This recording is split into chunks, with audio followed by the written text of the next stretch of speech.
One day I'm gonna be everything I wanna be. I don't let it get the most of me. One day I'm gonna be free. I wanna be everything I'm gonna be. My future right in front of me. One day I'm gonna be free. I wanna be free. Then let me be free. From the depths of darkness, a voice emerges. A host with a fire burning in his soul. With a heart steel and a spirit unbroken. He rides on two wheels ready to claim his throne. Amidst the chaos and the thunderous roar, insane wheels rise as a force to be reckoned with. Fueled by the power that only metal can bestow, he takes his stand, refusing to submit. Insane wheels hear his battle cry. Metal and mayhem will never die. A witch's report he paves his way. More legend in the making, day by day.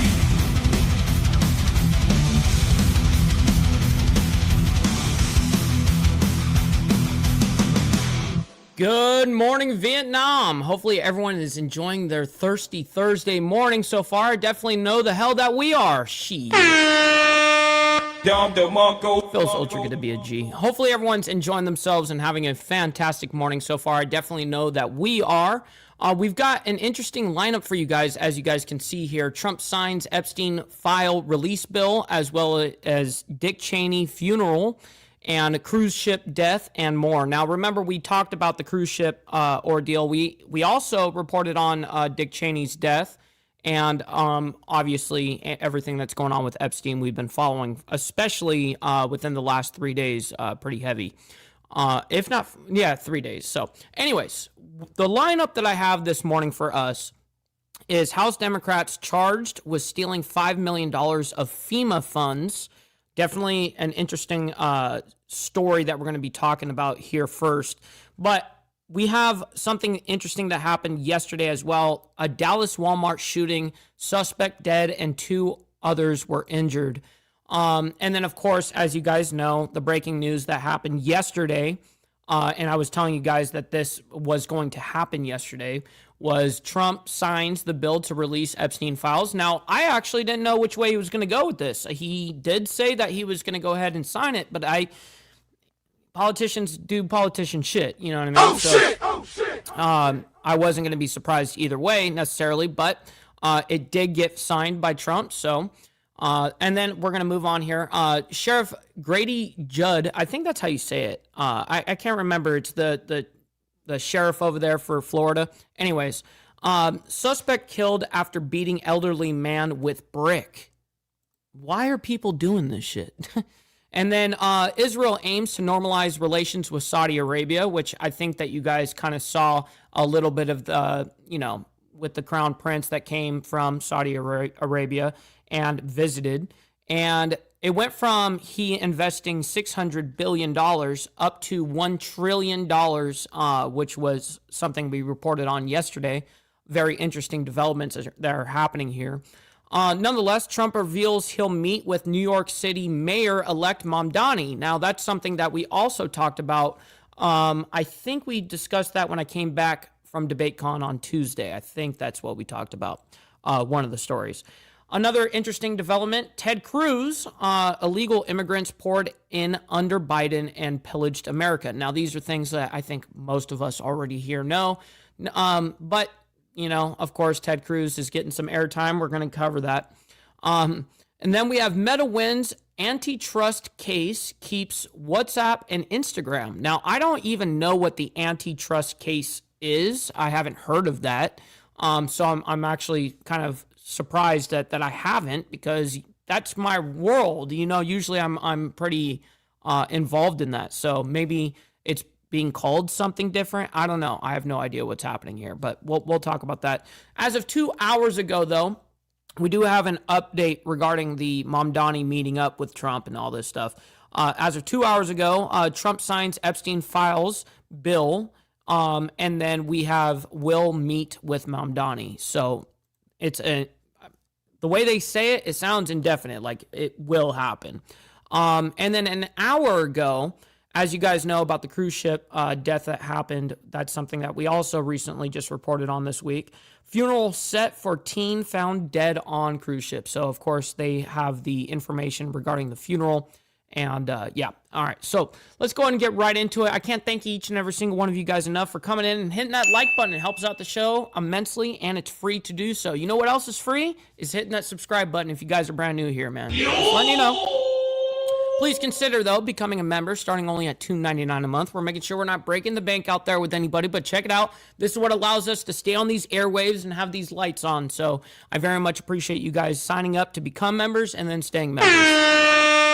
Little side note here, follow my Instagram at BallValveTV, where I post everything behind the scenes of not only my life, but as well as the show, Millennial Food Time, breaking news. It's a great way to get a hold of me one-on-one. We also have a Discord server that Naomi and the other mods will go ahead and give you guys the link to go ahead and join. If you guys also are watching this on the playback, just go down to the video description down below. It will have the invite link for all of you guys. And last but not least, to all the call to actions, all super chats, super stickers, gifted membership signups are, of course, all going to be presented live and presented onto the show and shouted out. But if you guys would like to skip that YouTube 30% brutal cut that they take from your hard-earned cash, well, then we have these platforms that you guys can donate to down here and up here for the vertical side. Make sure you guys send those in, and of course, I will read them off as a super chat, just like, you know, any other super chat. I have my email up, so if anything comes through, I've got it.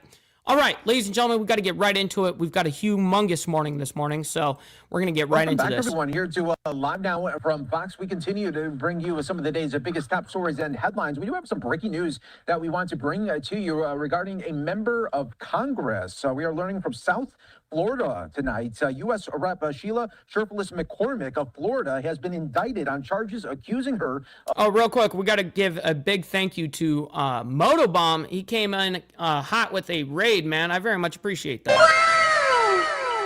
Thank you, sir. Everyone that's coming in from the coffee crew, I appreciate you guys. Thank you. Stealing $5 million in federal disaster funds and using some of the money to aid her 2021 campaign, the Justice Department said today.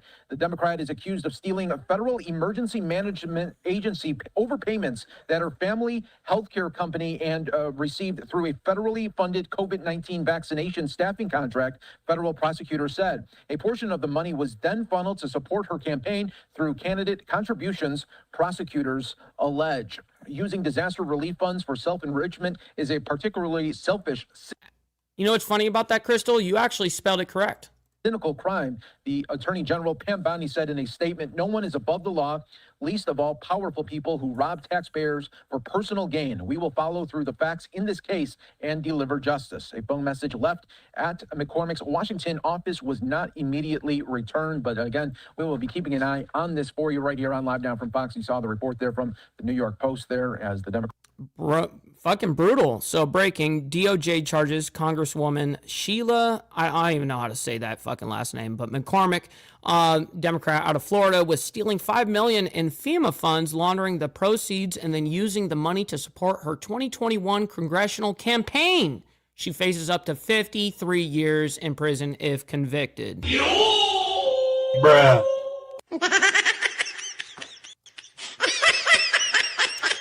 Don't fuck around with FEMA funds, bro.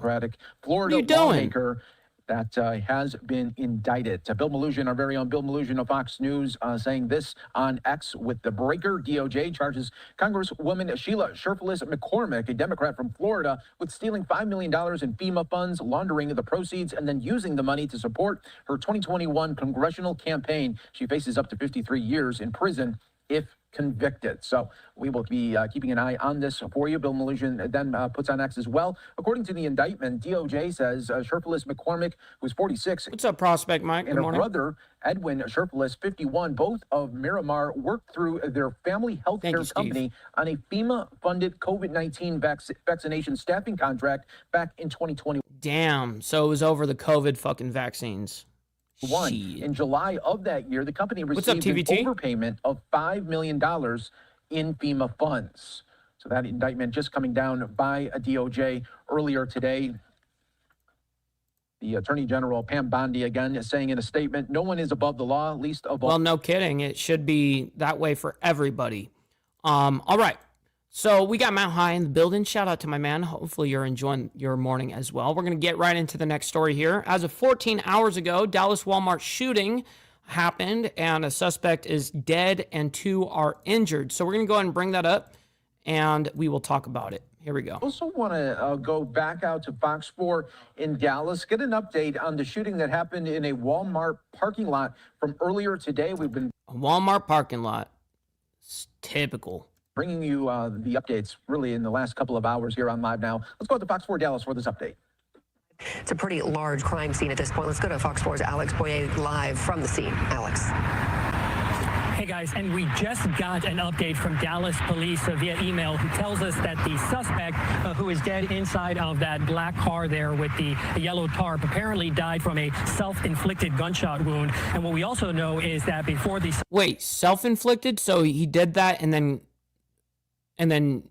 murked himself? Is that what I heard? Let me go and back that up just a little bit. I'm sorry. That the suspect who is dead inside of that black car there with the yellow tarp apparently died from a self-inflicted gunshot wound. So he did kill himself. Bruh. Pussy. And what we also know is that before the suspect reportedly took their own life, the suspect shot 2 adult females in the parking lot of this Walmart store. I can tell 2 adult females? Why? Why would you shoot at women like that? God, I sometimes fucking hate people. you that my photographer, when he zoomed in, was able to see 2 shell casings on the ground near that vehicle. Right now, you're looking at a video from earlier today from Sky 4. Once it got on scene, you can see a large police presence, lots of uniform officers around this busy Walmart off Forest Lane. Now, we did have a chance to speak to one guy who lives nearby. He didn't want to show his face, but he said he heard the gunshots. It was like 3 or 4 shots. I love how they don't show this guy's face. It was pretty loud. You heard all the shots? I heard all the Yeah, believe it or not, shooting a firearm is a little loud. Yeah. shots. It was like 3, 4 shots. But it was more of people screaming, and I just seen a lot of people just going everywhere because he was chasing them. So I guess people that was in the parking lot was trying to avoid from, interaction or getting shot. So, yeah, it was crazy. And I can tell you that we did also see... Real quick, we got 128 of you guys in here. Make sure you guys hit that like button. And if you guys are on the vertical side, make sure you double tap that screen for me. You guys don't have to like the craziness around the world, but you guys can like it for me and what I do over here, so I appreciate that. 2 guns on top of the suspect's vehicle retrieved by Dallas police. Of course, all of this now being handled by crime scene detectives who have been here on scene for about the past hour or so. So at this point, I can tell you that the crime scene is starting to come down in phases. There was some yellow crime scene tape here keeping us back, but what you may be able to see there closer in is the red crime scene tape. That indicates that that is part of the internal crime scene, which is being preserved while detectives can continue their investigation. Of course, a big question, guys, tonight is what was the motive behind the shooting and who these people were. Well, yeah, what is the fucking motive? I mean, obviously, I don't think they're going to have anything right away. But that just happened yesterday. And of course, if any developments come from that, of course, I will report on that. But we are going to move on. So as you guys know, yesterday, Trump did sign that bill to release the Epstein files. So we're going to go ahead and bring that up and talk about that for a moment here. Welcome back in the Live Now. I'm Austin Westfall. We are getting some breaking news. We're hearing that President Trump has signed the bill that Congress passed calling for the release of the federal government to release more Epstein files.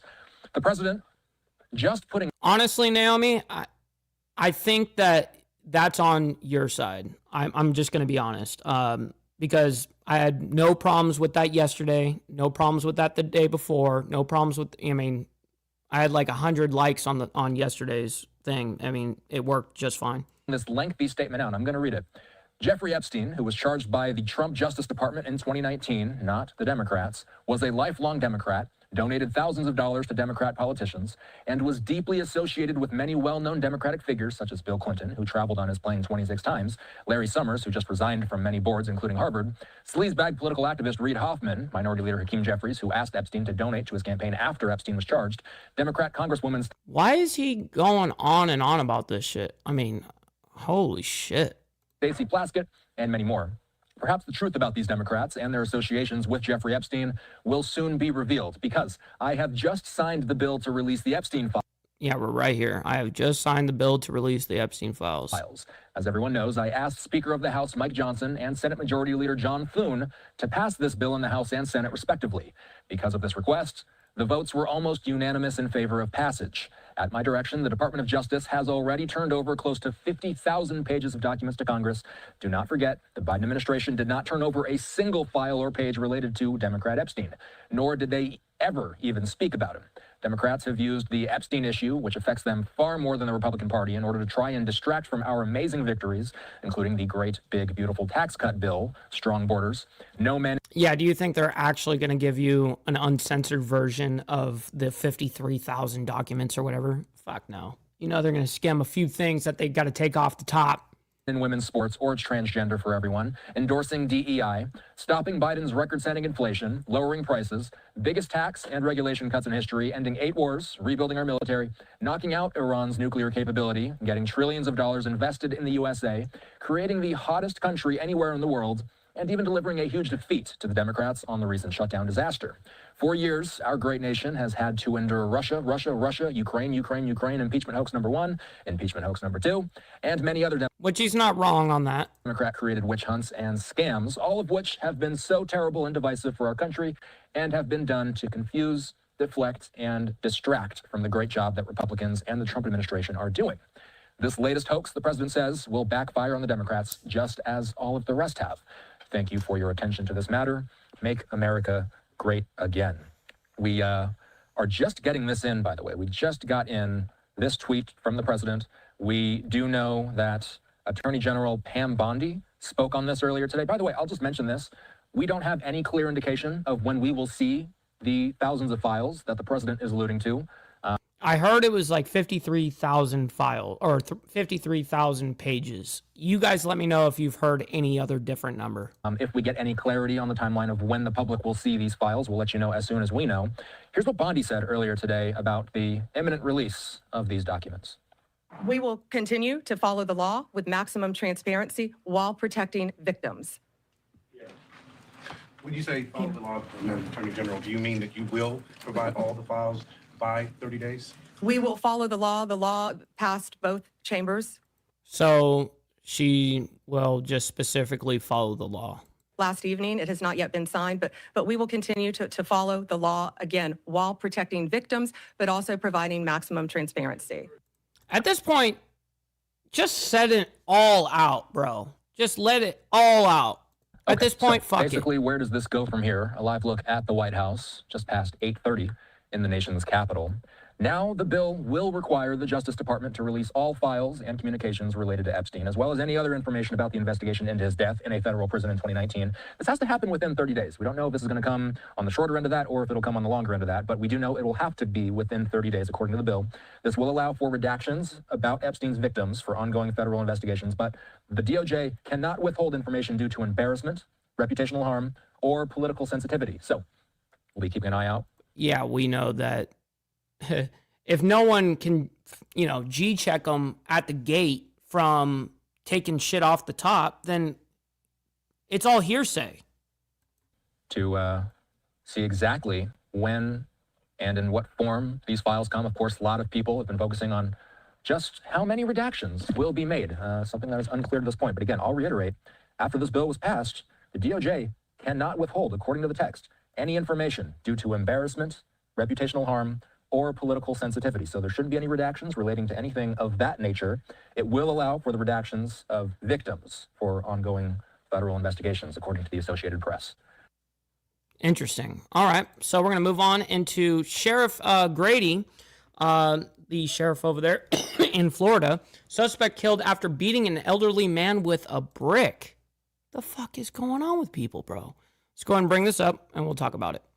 Good evening, everyone. Thank you for being with us this evening so that we can report to you, as we always do, on a significant event. We report as soon as we can. I always give this disclaimer. The information that we give you tonight is very early in the investigation and certainly is subject to modification as the investigation goes on. Who are you talking to, Gino? But if we waited until we gave you absolutely 100% totally accurate information, I would be talking to you in about 6 months whenever the medical examiner's report came back. But I want to introduce someone to you. This is Kente Gavin. He's 41. He spent over half of his life in the Florida prison system. And you might ask, my goodness, what did he do? He sexually battered a child, and he spent 16 years. Shit. And then he was released on probation. And then he failed to register, and he went back to prison for another 7 years, for a total of 23 years. Man, he's done some stints. In addition to that, he has just been released in the last little while from prison. And he was living in this community at what the neighborhood referred to as the Chomo house, the child molester house. And he was living in a child molester house because we continue to... Hey, who's the fucking liberal, by the way? You guys are fucking morons. I love you guys, though, over there on the vertical side. You guys are a bunch of retards. It's awesome. Yeah, I'm as conservative as it gets, actually. So I don't know who the fuck you're talking to, little fucking moron. Have checks on them. The last time we checked on this house was October the 31st, Halloween. So let me take you to about 3:07 this afternoon. We received a 911 call that there was a man out. I am only America only. That's all I give a fuck about. Just so it's clear, by the way. Bunch of dummies. Here with a brick. And he was beating an elderly man in the head. So he was beating this elderly man in the head, and another lady, a witness, tried to shove our suspect off of our victim. When she was successful in doing that, he chased our second victim into a shed where he beat her up and stole her cell phone because...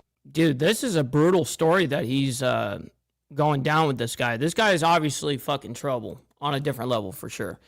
We got Slim up in the building. Shout out to my man. Hopefully you're enjoying your thirsty Thursday morning. Well, she said she was calling 911. He said over and over, I am not going back to prison. They will have to kill me. Information was relayed that it was an armed person acting erratic who was in the process of beating an elderly man. What's up, Agrillapis? Hopefully you're enjoying your morning as well. Great to see you in the chat. It's the first time back since DebateCon I've seen you in the chat, so welcome back in. And our deputies arrived. Our Deputy Diaz was the first to arrive by himself, and he was followed up by Deputy Sheriff Soko and Mathis. Deputy Diaz told our suspect several times, throw down the brick, throw down the brick, throw down the brick. He refused. Not only did he refuse, he started toward the deputies. They attempted to tase him. 2 of them did. One of our witnesses said he just pulled the taser out and continued to charge at the deputies. At that time... Yeah, it probably didn't make total connection. If it doesn't hit, both prongs don't hit your actual skin and it penetrate your skin, you're not going to get shocked. 2 of our deputies, Deputy Mathis and Deputy Diaz, fired a total of 6 shots. They immediately began to provide life-saving measures after they were able to get, obviously, the brick from him, subject to him being shot. He was transferred subsequently to Lakeland Regional Health, where he succumbed to his injuries. Now, interestingly, 2 of our witnesses were incredible. One of them is currently on probation and said, look, I've been in trouble, but those deputies acted professional. They didn't have a choice. He was coming after the deputies with the same brick that we now know he beat a man with.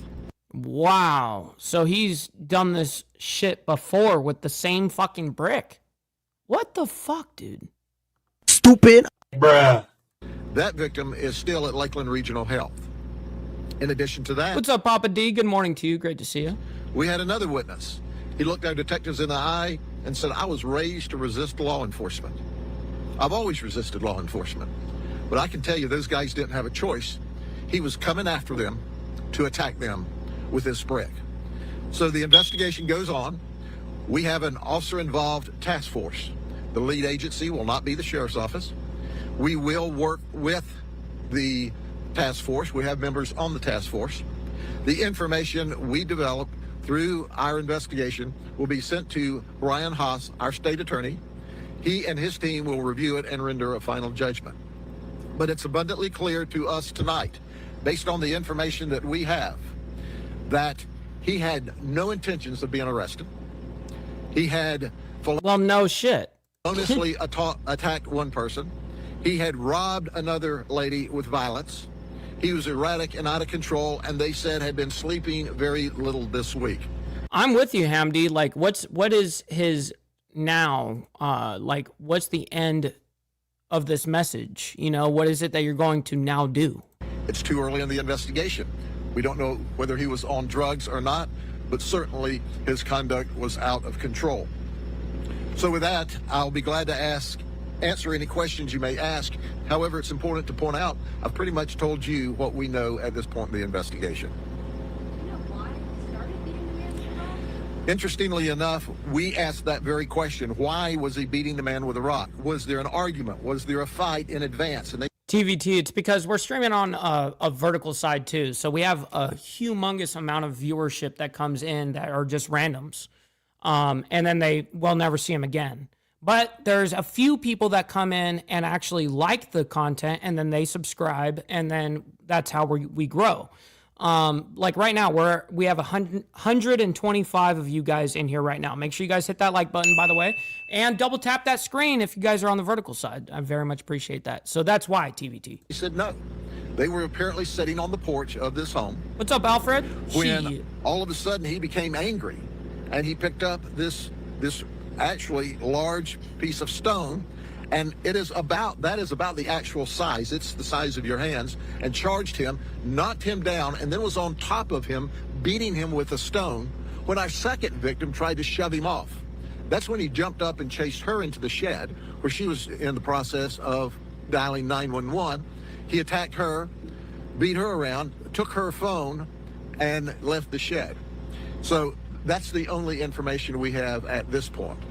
Sheriff, was the other person the first victim, the man who's getting hit with the brick?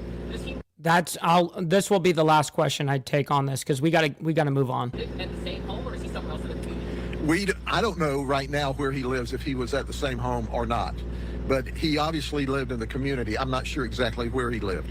Here's what's important to understand: is I appreciate for reasons that, Papa. that we don't know early investigation, he had not been sleeping much, had been acting erratic, and all of a sudden attacked what was described on 911 as an elderly white male with a brick. Our deputies came here to save his life, to protect him, to stand in the gap between good and evil. And they were forced to shoot him when the taser did no good. I believe... Well, yeah, if it doesn't make connection, then it obviously doesn't do any good. It's not going to work. Based upon the early information, this was clearly a suicide by cop. Yeah. He had been in prison over half of his life for sexual... He said like 26 years collective or 23 years collective or whatever. That's some stints. Battering a child. And he said over and over, I am not going back to prison. Yeah, well, why was he let out in the fucking first place? I mean, like, let's actually look at some of the problem here. You know, we have corrupt judges, we have corrupt DA. I mean, all of it. It's not just the cop side, it's the fucking actual, the judicial side. I mean, what's happening here? We got a lot of fucked up shit. Anyways, we're going to move on here. Israel aims to normalize relations with Saudi Arabia. As you guys saw yesterday, the Saudi prince, the prince or whatever, came over to the United States, had a big sit down with Trump, and the Saudi prince originally said that he was going to invest in the United States by $600 billion. And then by the end of the conversation, it was agreed upon for $1 trillion. Insane. So obviously, this makes sense with this title, why this, probably makes a little bit of sense here. We're connecting dots. Well, it's been too long since we checked in on our friend, Professor Alon Burstein. He's the host of the Israel-Palestine Report. Now, he does a great job of this guy over here, Alan or whatever his name is. He does a fantastic job at this shit. I mean, like next level shit. All he does is study Israel and Gaza and the Middle East. And now I'm somebody that's very involved in understanding the Middle East as a whole. And of course, you guys know here on this channel, I have talked about Israel a lot, and I also explained the breakdown of the maps over there. So anyways, this guy does a really good job. On YouTube. I think I've seen you on TikTok recently, too. We can get into that at the end of the interview. Lots to discuss, Alon. It's been an incredibly busy couple of weeks. You and I were talking offline specifically about the... Joseph, I got you, bro. That's a good call, by the way. And, we just got to get the money part over. We just get the money part done. Give me money. Money me. Money now. Me a money needing a lot now. Shit. UN Security Council. We're going to be getting to that in a moment. By the way, a live look at the region as we continue to track the latest on Gaza. Let's talk about Israeli-Saudi normalization to start off, Alon. We learned last week that if the U.S. wants to sell F-35 fighter jets to Saudi Arabia, Israel reportedly wanted that sale to be conditioned on Israel and Saudi Arabia normalizing relations.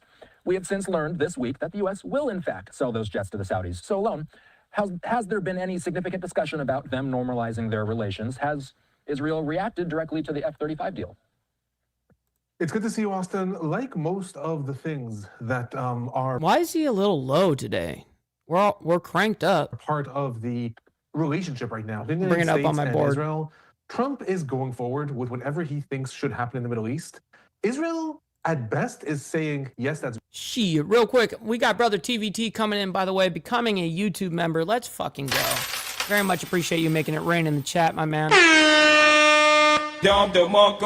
Solid work. Great. At worst, is simply not responding. When the UN Security Council passed a resolution pertaining to Gaza, which we'll talk about a little later, and this was something that Israel did not want passed that way. Israel said, that sounds great. Yes, it's wonderful. Anything Trump says goes. When it came to the sale of F-35s and 300 advanced tanks and declaring Saudi Arabia a major non-NATO ally, all these things, Israel's staying silent. It doesn't want to say yes. It really doesn't like. That is super interesting why it originally came up as this as a new member.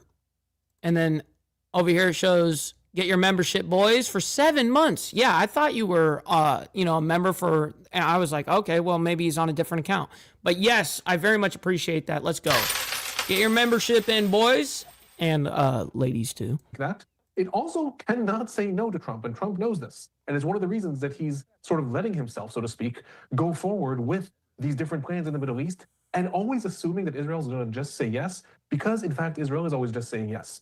Israel, in order for Netanyahu to sell this to his coalition and say it's okay, we don't need to get upset at this. For years, Israel has relied on having air superiority in the Middle East, and we saw the critical importance of that with the war with Iran. We've seen that with Yemen. We've seen that with all kinds of regional actors. Right now, Saudi Arabia is cooperating with Israel, but Israel's afraid. What happens if the kingdom falls in 10 years and all of a sudden they have these weaponries? So with that, Israel for years has wanted to ensure the United States does not sell such advanced weaponry to the Middle East. Now it's in a position where Netanyahu just wanted to... Yeah, well, Biden just fucking abandoned our shit over there in the Middle East, which was wild work. Get something from Saudi Arabia to say, well, don't worry because we're going to have normalized relations. It hasn't gotten that. It got some statements that Saudi Arabia would like to join the Abraham Accords. So Saudi Arabia is openly talking about that, but saying still it conditions this on a Palestinian state along the 1967 borders, something that certainly Netanyahu's government, but Israel more broadly, has made clear it's not going to agree to. So theoretically, Israel, is making a lot of... Shit, Steve Posey coming in for the 12 months, which is 1 fucking year. Let's go, dude. I like that. Saying life happens, Mike, make it better. Yes, sir. I appreciate that. I try to make things better.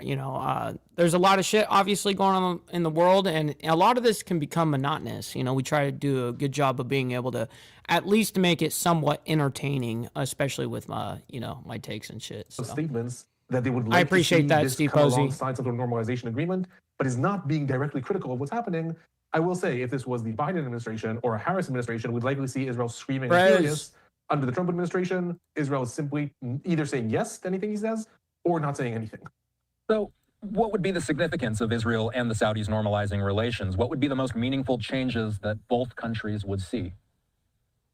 If this were to go down that path, and again, it's very, very difficult to see a scenario where that happens without some sort of concrete steps towards a two-state solution to the Israeli-Palestinian conflict. But if, hypothetically, we were to see that happening, we would likely see two very big geopolitical changes regionally and internationally. Firstly, like when Israel signed a peace treaty with Egypt in 1979, this brought about right. And how peaceful has that been? Massive retaliations against Egypt from the Arab world, but also started to open a door. There were other elements within the Arab world. It took 10 years. It took a little longer. They started to say, if Egypt can do it, maybe we can. Saudi Arabia is... Be safe out there, brother TVT. Always appreciate it. Thanks for the membership, by the way, the 7 months. A leading country. It wants to be the most leading country, and some would argue that it is the most leading country in the Islamic world, certainly in the Sunni Islamic world. If they were to go down that path, we would likely see a big split in the Islamic world. Many of the more moderate countries might be inclined to also go down that path, as if Saudi Arabia can do it, we can do it. We would equally at the same time see other regimes, such as Afghanistan under the Taliban, such as different regimes, or at least some state actors, certainly in Nigeria, some of them in Pakistan, some of them in Uzbekistan, that would see this as such a big betrayal that likely would lead to also inflammatory reactions within the Islam. Well, I mean, all of this can... There's a lot of fucking moving parts over there in the Middle East, and it's fascinating to watch. But nonetheless, we got to get moving on. We have so many stories ahead of us, and we're already 36 minutes in. We try to cram everything into 1 hour, so it's difficult to do that sometimes. But something that we reported on this channel earlier this week regards to that there was a possibility of a meeting between Mamdani and Trump, and it looks like that Trump has revealed that he'll meet with New York City Mayor-elect Mamdani. So let's go ahead and bring this up. We'll go ahead and talk about it a little bit. And here we go. And we are getting some breaking news, and we're hearing that President Trump is going to be meeting with the mayor-elect of New York City. President Trump sending this out moments ago, saying, communist mayor of New York City. Shit. Real quick, we got BD coming in with the raid. Let's go, man. Black Dragon, I very much appreciate you. And thank you again for allowing me to crash your show this morning, you know, and take over. That's typical, all right? Hold on. Feels ultra good to be a G. Denied. All right, let's get right back into this. BD, thank you so much, kind sir. City, real quick, we got over 100 of you guys in here right now. Make sure you guys hit that like button.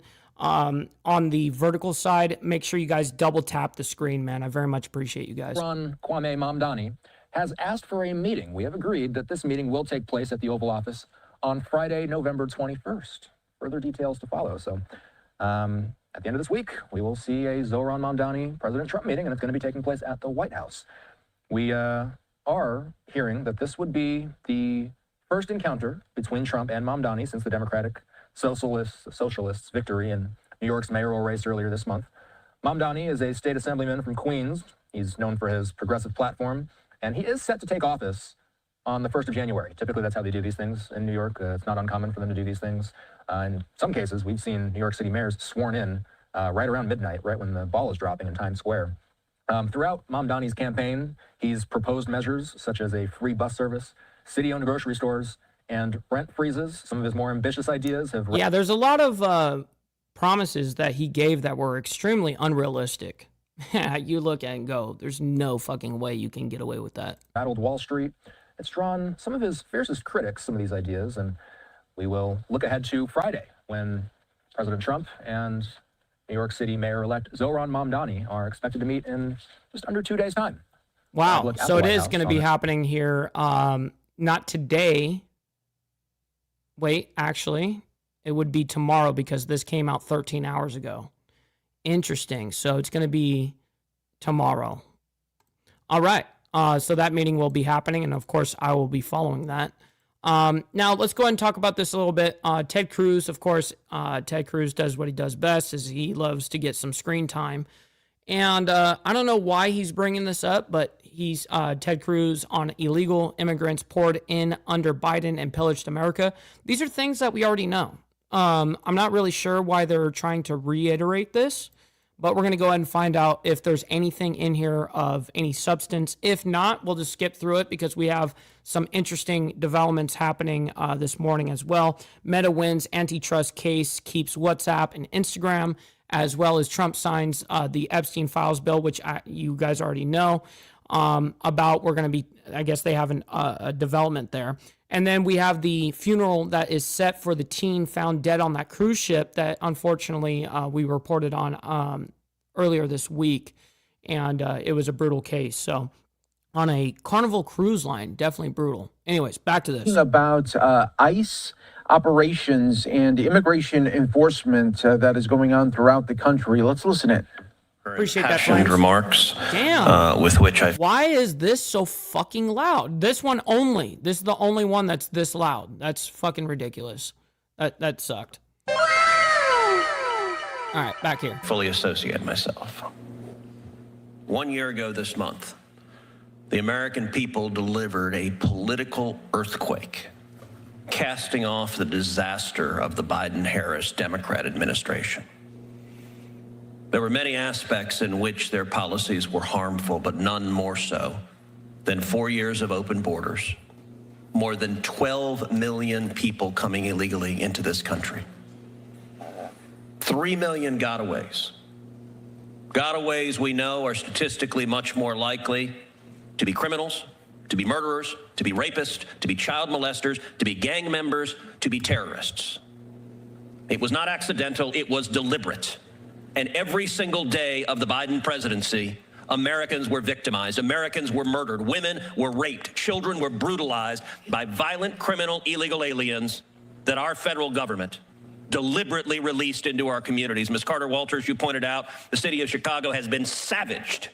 Okay, well, what's the point of this Senate meeting, though, or a Senate hearing on ICE and immigration enforcement? What? Okay, cool. What are you going to do about, like, you're just bitching to bitch, or what's the actual, and what are you trying to get done here? That's what I want to try to figure out. By these policies, and I have to say, this hearing is a powerful illustration of the Democrats. They are AWOL. Every single chair on the Democrat side of the aisle is vacant, and they are representing beautifully what Democrat policy was for 4 years, protecting our communities. My home state of Texas saw a greater invasion than any state in the country. Now, what's up, Just Making It TV? Great to see you in the chat. Hopefully you're enjoying your morning so far. Make sure you guys hit that like button, by the way. Always appreciate your guys' engagement there. A year ago, in January, President Trump came into office. And the result was stunning. This invasion ended not in a year, not in 6 months, but overnight. Illegal border crossings dropped more than 99%. Instantaneously. All three of us were at the State of the Union address where President Trump pointed out, he said a year ago, Joe Biden said he could not secure the border without new legislation from Congress. Now we've seen illegal border crossings drop 99%. As Trump said, it turns out we didn't need new legislation, we just needed a new president. We needed a president who would follow the damn law and not release violent criminals into our communities. Sheriff Boyd, it's good to see you. You're the sheriff of Goliad County in South Texas. You lead Operation Lone Star. Okay, yeah, cool. This is fantastic. But what are you trying to get done here? That's really what I'm trying to figure out. Tell us the difference between right now with an administration that follows the law and the preceding 4 years with an administration that released violent criminals in your county and every community across the country. It's night and day, Senator. The quality of life for the people of South Texas has drastically improved, and you're absolutely... I can only imagine that to be the truth. Absolutely right. The numbers show it. Turns out you didn't need new laws. All you needed to do was have the right people in charge and free up Border Patrol to do what it is that they love to do, and that's protect America. And under the leadership of Border Patrol Chief Mike Banks, they have gone out and done exactly that, and it has made a world of difference in our lives. We went from arresting smugglers on a regular basis. In my small rural county, we arrested from 2021 to 2024, we arrested 98 people for smuggling and over 120 people for engaging in organized criminal activity directly tied to the Mexican cartels. Okay, I totally understand this. This is cool, but let's go ahead and get the end here. to open borders. We want the invasion. Put the next poster up. We want the invasion to come back. What? Of the sanctuary cities? It is difficult to think of a policy that is more harmful to our communities than releasing violent criminals into our communities. And I, for one, am glad we have an administration that will now enforce the law and keep our communities safe. Thank you to each of the witnesses. Thank you for the work you're doing. I hope and pray we will never go back to another administration that for partisan political purposes says, we're going to release gang members and murderers and rapists into your community, and we're going to look the other way as Americans are murdered and sexually assaulted. I hope that never again that happens. Thank you. All right. Well, I guess it was just a hearing on the aspect of, I mean, it really was reiteration. All right. We're going to go into this morning. Meta wins an antitrust case, keeps WhatsApp and Instagram. Now, I'm not too sure what the antitrust case even is. This is the first time I'm hearing of it this morning. So we're going to find out together. Let's go ahead and bring this up.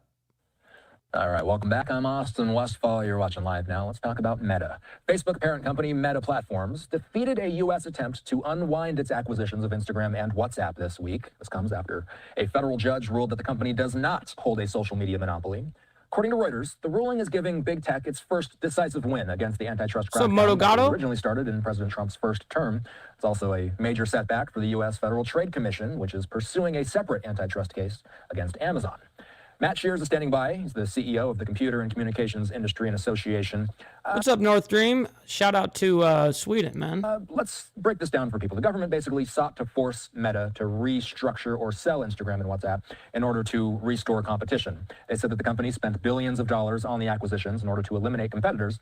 But the judge is saying that the companies, other companies like TikTok and YouTube, are actually evidence that there is a competitive market. What implications does this decision have for how market power is going to be defined in the digital age, Matt?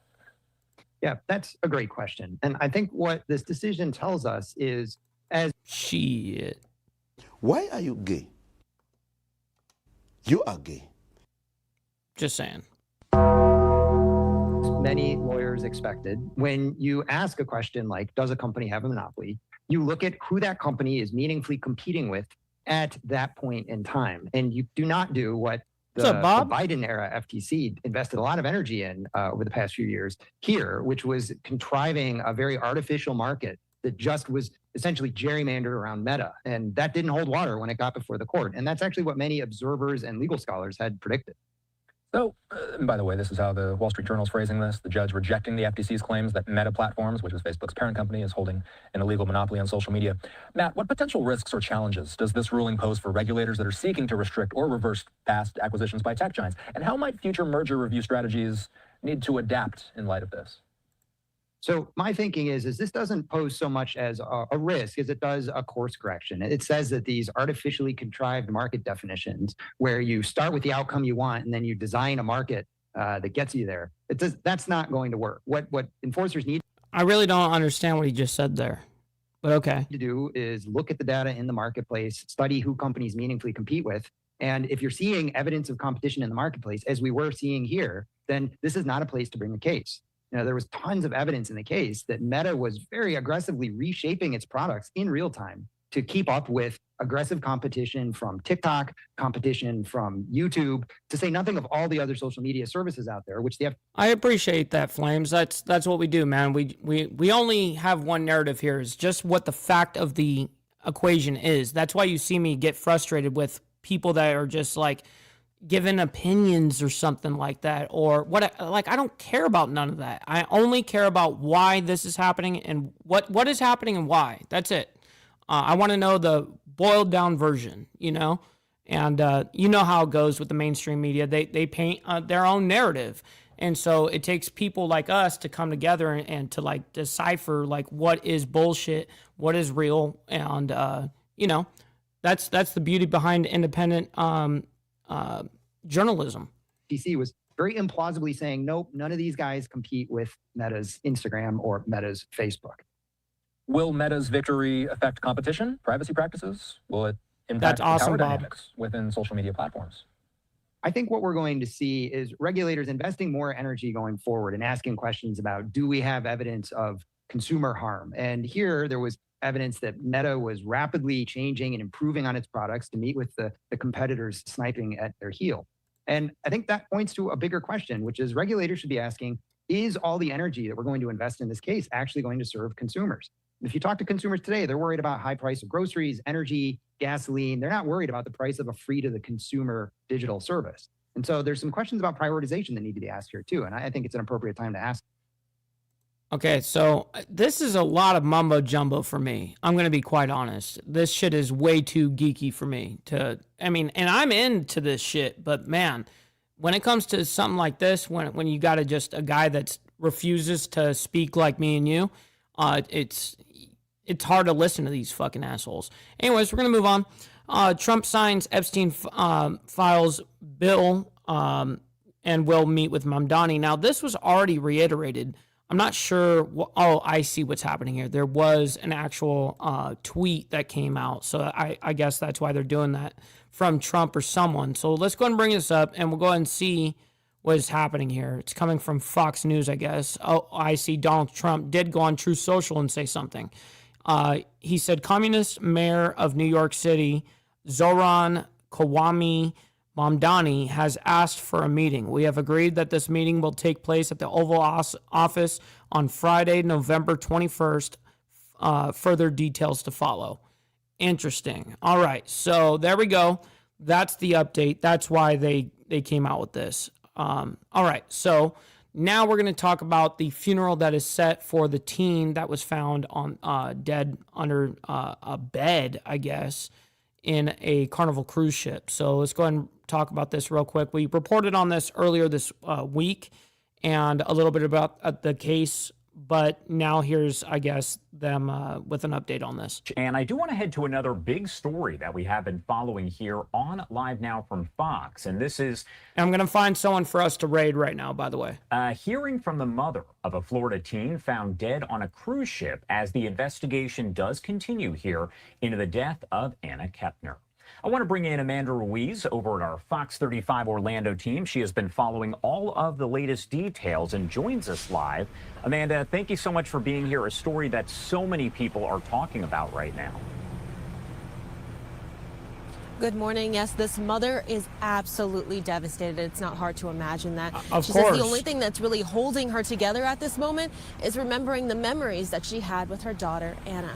Now, it's been about 2 weeks since she died aboard that cruise ship back. Wow. So, okay. So we reported on it, like, I think Monday or Tuesday. I can't really remember. No, I mean Tuesday or Wednesday. So it could have been yesterday morning or Tuesday because I wasn't live Monday. But nonetheless, this happened just a couple of weeks ago. So that's given us the timeline here of, I thought this may have been, maybe a few months ago or something like that. And it's finally getting into the mainstream, but they only hid it for, I guess, about a week and a half. And November 7th, her mother, Heather Kepner, spoke to Fox 35 by phone. She currently lives in Oklahoma, and we will note that she has not Thank you for that, Brother Provo, as always. seen Anna regularly in recent years. Heather did tell us that this is still hitting her very hard. She says she will remember her daughter as joyful and compassionate, and she also says that she was a teenager who was always happy and loved cheering and horseback riding. She shared childhood photos of Anna, making sure to point out her daughter's smile in every single one of them. And now she holds these photos and her memories extra close to her heart. She was a really good child. I mean, she never really complained about much. She never This is her mom. cried that much as a baby. And as a teenager, she was the same. She was just always happy. She didn't like it if people were upset. She kind of like takes after me on that one. But yeah, she was always trying to make everybody smile. She was always happy. Damn. Now, That in sucks. recent developments, a new court document. What a fucking way to go. Imagine, getting killed upon and dying on a Carnival cruise line. Like, God, that's fucking miserable. I can't even imagine. Documents have from the civil divorce case between Anna's stepmother and her former husband allege the 16-year-old son of the stepmother could be a suspect. These documents are part of a custody dispute. The filings also reveal that it's believed that an attorney has been hired to represent the teen. Now the FBI is investigating Anna's case, and they have not released any details as of right now. Now there is a celebration of life that's being held at the church right behind me. It's going to be at 5 p.m. here in Titusville, but it is not. No, she was found underneath, I don't know if it was her bed or someone else's bed on the ship, but her body was found underneath a bed. And I believe that she was murdered. She was murdered. So terrible. Open to the public. I don't know how she died. Like, I don't know exactly how she died in the aspect of the murder aspect, but I'm sure that we're all going to find that out together as we continue to follow this story. But that is the end of that right there, ladies and gentlemen. I can't thank each and every single one of you guys enough. Obviously, I can't do this fucking shit without you guys and your guys' support and backing, engagement, hitting that like button, you know what I mean? All of these things collectively compound over the course of time, and it allows us to do exactly what we do, man. So I'm very honored to be able to do that for you guys Monday through Friday. And then, of course, Saturday morning, we have our members-only live streams. It's always a great time. So listen, we're going to be rating our buddy Rob Norm. Make sure you guys stick around for that. We're going to send you guys on over there. Make sure you do me a favor and stick around for that raid and let them know we're coming through with the Mike Ball raid. We always have a good time with that. So anyways, with that being said, we'll be back tomorrow morning for more of the world's madness. But until then, God bless everyone, and we'll see you guys very soon. Stay safe. From the depths of darkness, a voice emerges, a host with a fire burning in his soul. With a heart steel and a spirit unbroken, he rides on two wheels ready to claim his throne. Amidst the chaos and the thunderous roar, insane wheels rise as a force to be reckoned with. Fueled by the power that only metal can bestow, he takes his stand, refusing to submit.